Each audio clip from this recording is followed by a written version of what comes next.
We met Austin Davis a year ago when he was helping the homeless here in Phoenix, and now he is back with a very inspiring poetry book.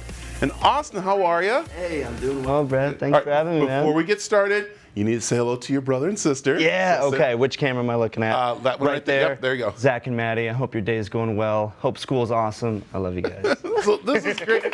When you were here last time, again, you had this program. I want to talk about it very quick. It's called Hug.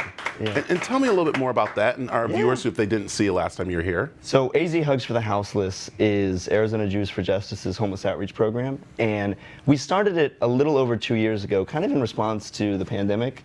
Before that, we were doing a little work, but that's when it really kind of ramped up. And now it's kind of exploded into this really huge community project. And we have these weekly events every Sunday. So that's what I was doing yesterday. Yeah. And, it's been great. Our motto is Sundays are for the family. Yeah. That's what we say. And what was really neat, when we did talk, you were talking about, your poetry and doing things. And now you have this book out right here. Yeah. So Lotus and the Apoplets, which is really neat. And this has actually been therapy for you a little bit, right? Putting your thoughts onto paper and sharing it with people. Tell me a little about how this book came about. Definitely. Well, I have OCD and Tourette's, and I struggle with depression as well. And for me, ever since I was a kid, writing poetry has been like squeezing out, your brain, wringing it out of all the dirty water, letting it drip onto the page. It's like a very, very therapeutic act for me. Yeah. Yeah. And doing it. You said something very important. I like that you talked about what you have and how you are dealing with it, and you're not hiding it. You're getting out and you're talking.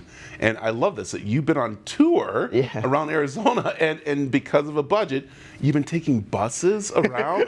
Tell me a little about that. Man, when I was in New Jersey, that was earlier this week, last week, to get there from New York, I took 2 planes, 2 trains, a subway, and a bus. Yeah. It took me like 6 hours. But I did school on the transit, so because I'm still in college. Yeah. So it worked out pretty all right. And you're almost done in college, which is good. This is my last month. Yeah, that's awesome. And so let's talk about the poetry that's in here. So some of the poetry, again, we talk about therapy, and you kind of like are helping other people with this, right? Yeah, that's the whole goal for me. With my mental health, when I was writing this, I kind of felt like I was climbing this mountain with my mental health, And I was climbing and climbing, and it felt like it got too exhausting. So I guess I kind of let go. And writing this book is what kind of inspired me to grab a rock and keep climbing again.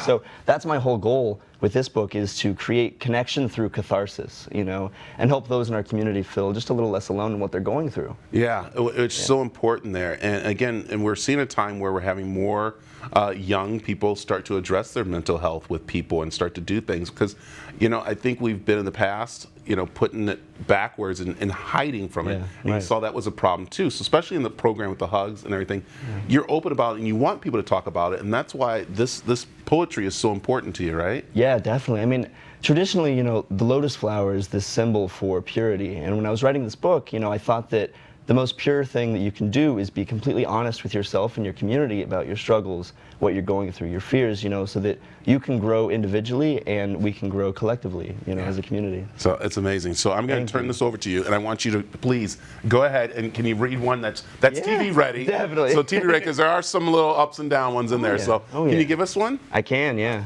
This is the TV version of Lotus and the Meteors.